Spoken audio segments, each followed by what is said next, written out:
हराम खोर साले, चल शांति बना के बैठ, शांति के साथ बैठ कॉर्नर पर। हम अपना परिचय स्वयं देंगे बे। बाबू हो का बे? ये बतावा यहाँ शांति कहाँ है? वह देखा बगल गया है ए अब ही न पिलाऊ जाइए। का है? अब हंटर चलता है, यानी चुप चुप चुप चुपचाप बैठ जा साले, आवाज नहीं।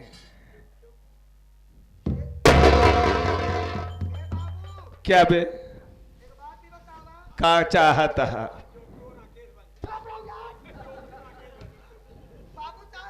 बोल बे। का लेत रहब? सासम ना है आज, तू बबुआ ही गंजल।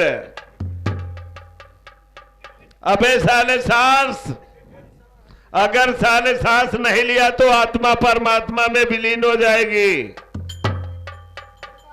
हाँ का तब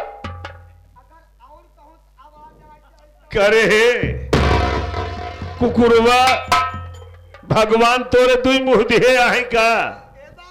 हाँ बे, क्या बात करते हैं? क्या बात करता है बे? लेकिन बाबू साहेब, हाँ, कमी है। का कमी है? कमी यही है का? ओ जालीदार आवाज निकलती है ना, उसके लिए भी हमारे पास व्यवस्था है। यहर सुना, यहर सुना, यहर है लड़कियों जवन ललका बनिया नहीं पहने, जवन मोटका धौसवा बजावत अब मोटकी चोपिया जवन आ सरव लगाए कि वही पे ठोक देव ना तो जबन आराम खोर साले।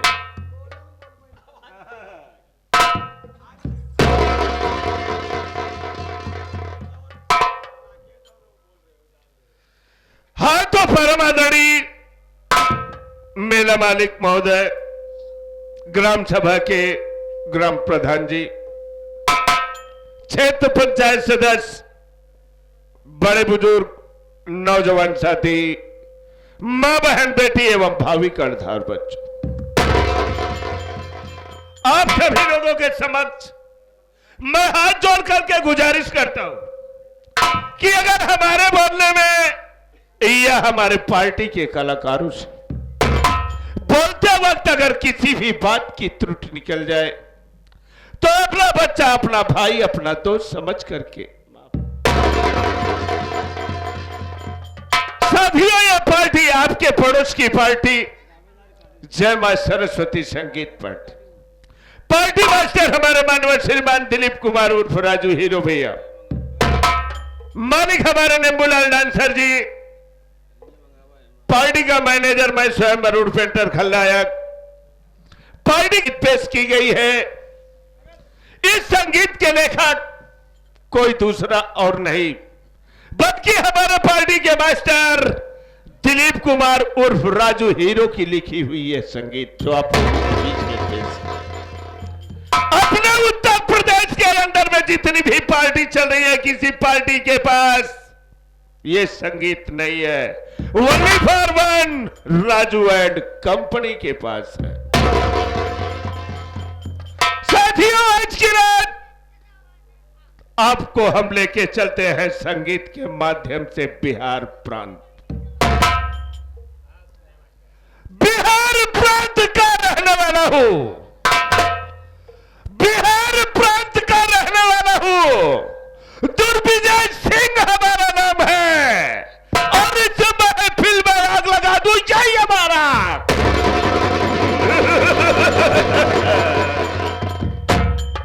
सदैव। मैं बिहार प्रांत का रहने वाला, मेरा नाम बाबू दुर्विजय सिंह हैवान। साथियों, आज से 20 वर्ष पहले की बात, हंसता खेलता हुआ हमारा परिवार था। हमारे परिवार में हमारे पिताजी थे, हमारी माता जी थी, हमारे बड़े भैया थे और हमारी बड़ी भाभी ममता थी, लेकिन इस हंसते खेलते हुए परिवार पर न जाने कहां से कुदरत का ऐसा कहर टूटा कि हमारा परिवार तिनके तिनके में बिखर गया।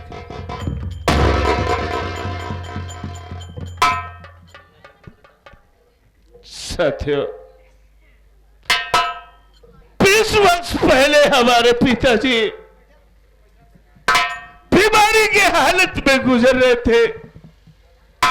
एक दिन अचानक हमारे पिताजी को हार्ट अटैक आया और इस दुनिया को छोड़कर भगवान को प्यारे हो गए।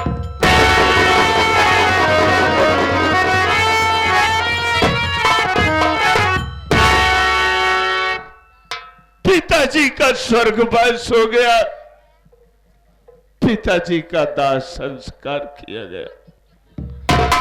पिताजी की मौत के बाद मां भी हमारी बीमार रहने लगी। एक दिन अचानक उसके दिमाग में ना जाने क्या सूझा। सुबह का वक्त था, अंधेरा था, कमरे के अंदर में उठा ली झाड़ू को और झाड़ू को मारते हुए जैसे कॉर्नर पर पहुंचती है और वही कॉर्नर पर काला सर्प बैठा हुआ था। हमारे मां के हाथों में सर्प ने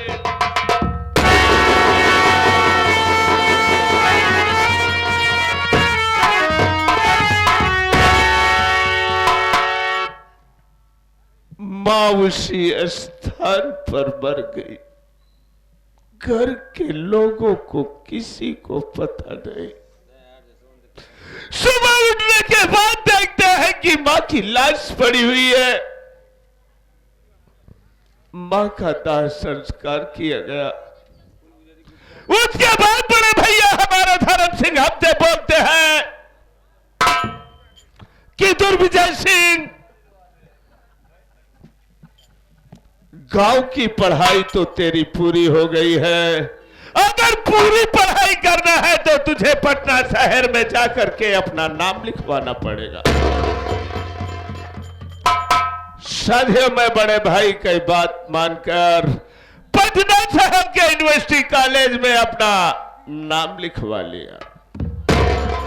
नाम लिखवाने के बाद वहां पर मैं पढ़ाई करने लगा। पढ़ाई करने के दरमियान हमारे पास हमारे ऐसे दोस्त मिले कि किसी गुण से कोई खाली नहीं था। हमारा दोस्तों के साथ में हमारी लत लग गई शराब पीने की, गांजा पीने की लत लग गई, यहां तक कि अफीम चरस भी पीने लगा। दोस्तों के साथ में जाकर के जुए के अड्डे पर जुआ भी खेलना चालू कर दिया। जब जुए में पैसा ज्यादा मिलता था, उस पैसा को उड़ाने के लिए मैं पहुंच जाता था रंडी के कोठे पे।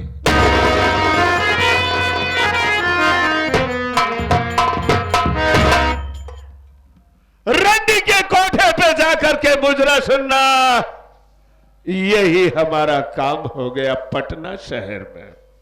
इस बात की खबर जब हमारे बड़े भाई धर्म सिंह को लगी, हमारे भाई धर्म सिंह हमारे ऊपर नाराज हो गए।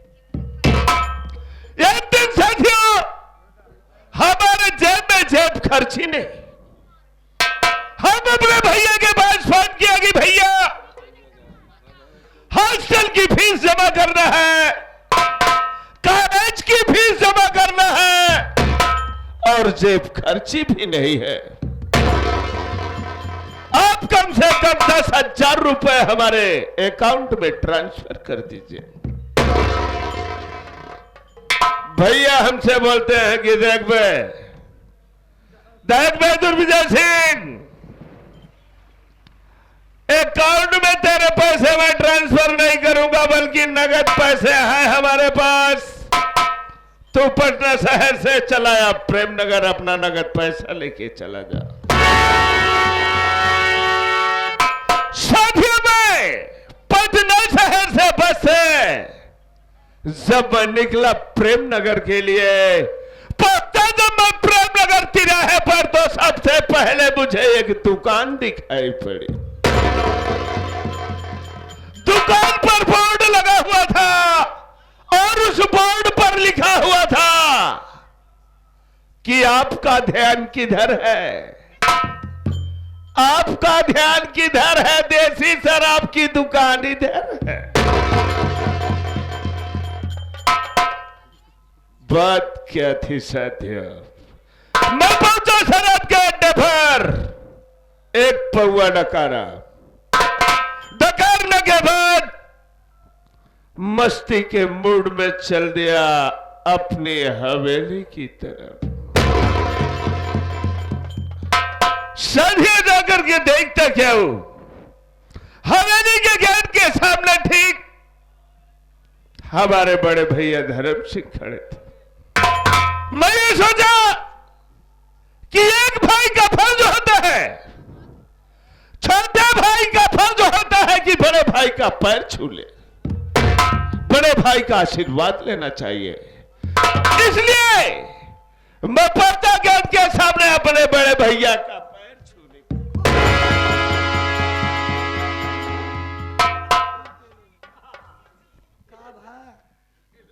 आशीर्वाद तू दे दिए हमका, हम आशीर्वाद दे दे तो पेशाब पी के आई है। पेशाब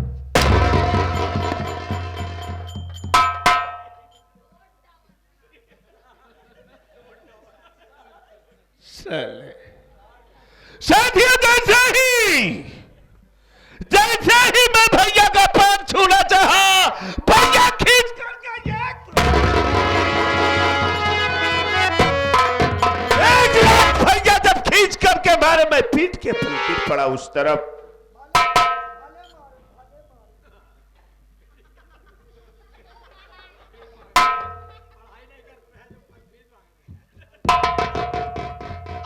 बाबू साहेब,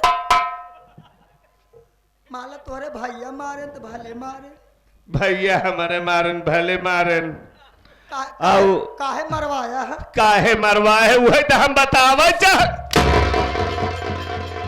वही तो बतावा चाहते हैं।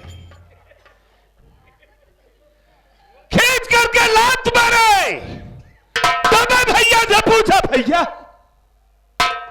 आखिर हमारी खाता क्या है, हमारा कसूर क्या है कि मैं आपका पैर छू रहा हूं और आप खींच करके लात मार रहे हैं मुझे। बोलते हैं कुत्ते साले, नीच हरामखोर साला शराब पी करके आया है, तेरे मुंह से साला शराब की बदबू आ रही है, खींच करके क्या क्लब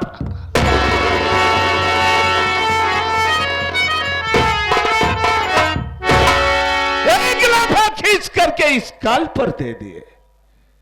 हमने बोला है भैया है, गया वो जमाना गांधीवाद वाला कि दूसरा गाल इस तरफ कर दो, इस पे भी एक दे दो। इतना कहते बराबर उनसे बर्दाश्त नहीं, वो खींच के तमाचा इस गाल पर फटती दे।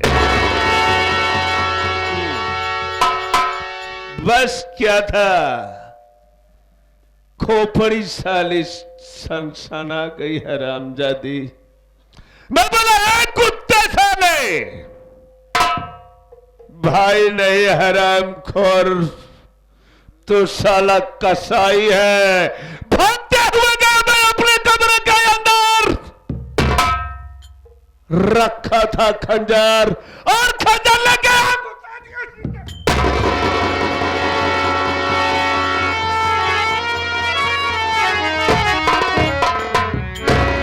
भैया के पेट में भैया के पेट से खून की धार फेंक दे। वहीं पे तड़प तड़प करके मर गए। जब मर गया ससुरा तो उसकी लाश को 3 भागों में काट डाला। सारे काटने के बाद जिस कमरे में कुत्ता साला सोता था उसी कमरे में कब्र खोद कर उसकी लाश को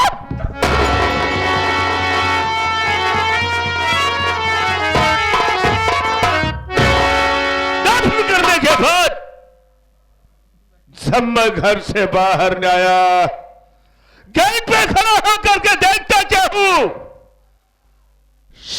हाथ में भाभी के पूजा की डोलची और रोते हुए सामने से आ रही है। मैं सोचा हो गया मामला गड़बड़, लेकिन बात तो नहीं थी, बात थी दूसरी बात यह थी कि भाभी की कोख में बच्चा पल रहा था। भाभी के पेट में दर्द चालू हो गया था। मुझसे भाभी बोलती है कि मुन्ना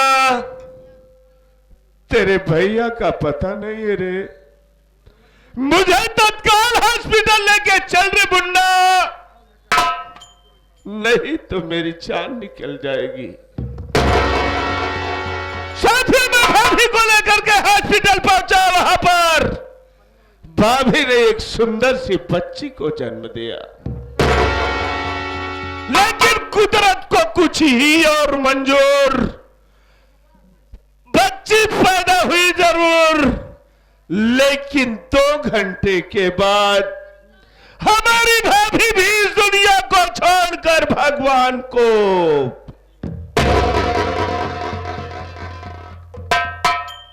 एक तरफ दूध मुही बच्ची रो रही है मां के दूध के लिए, और दूसरी तरफ उसी मां की लाश पड़ी हुई है। साथियों, भाभी की लाश को उठाया और उसका दाह संस्कार किया। दाह संस्कार करने के बाद भतीजी को लाया अपने घर पर, उसका पालन पोषण करने लगा। बच्ची जब शिक्षा के योग्य हुई, उसका दाखिला हम अपने गांव के ही स्कूल में करवा दिए। आज वही हमारी भतीजी संध्या इंटर फाइनल की परीक्षा दे रही है। लेकिन मैं ये सोचता हूं, मैं शराब पीता हूं, मैं गांजा पीता हूं, मैं रंडीबाजी करता हूं, जुआ खेलता हूं अपने हवेली के अंदर। ये संध्या सयानी हो गई है, इसकी शादी करूंगा तो ये हरामजादी अपने ससुराल नहीं जाएगी। जब ये ससुराल नहीं जाएगी तो हमारे ऐसो आराम करने में हमें बहुत बड़ी तकलीफ होगी। अगर इस कुतिया को मैं मार दूं, अगर मैं इस कुतिया को मार दूं तो हमारे घर के आगे पीछे कोई कुत्ता साला भूखने के लिए आएगा ही नहीं। हरामजादी गई हुई है कॉलेज, कॉलेज से वापस आएगी और मौका मिला तो आज की रात ही संध्या का काम तमाम। माय डियर बिंद्रावन बिहारी लाल, कहां गया बे? यही तो वही। अच्छा, चल बे चलते हैं, आज हमारा दिल कह रहा है शराब पीने का। बहुत पिया है।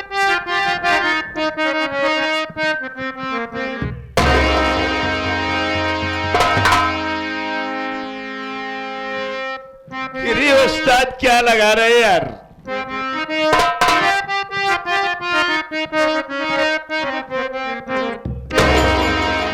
अरे लुटा दो बाप की दौलत, रवानी उसको कहते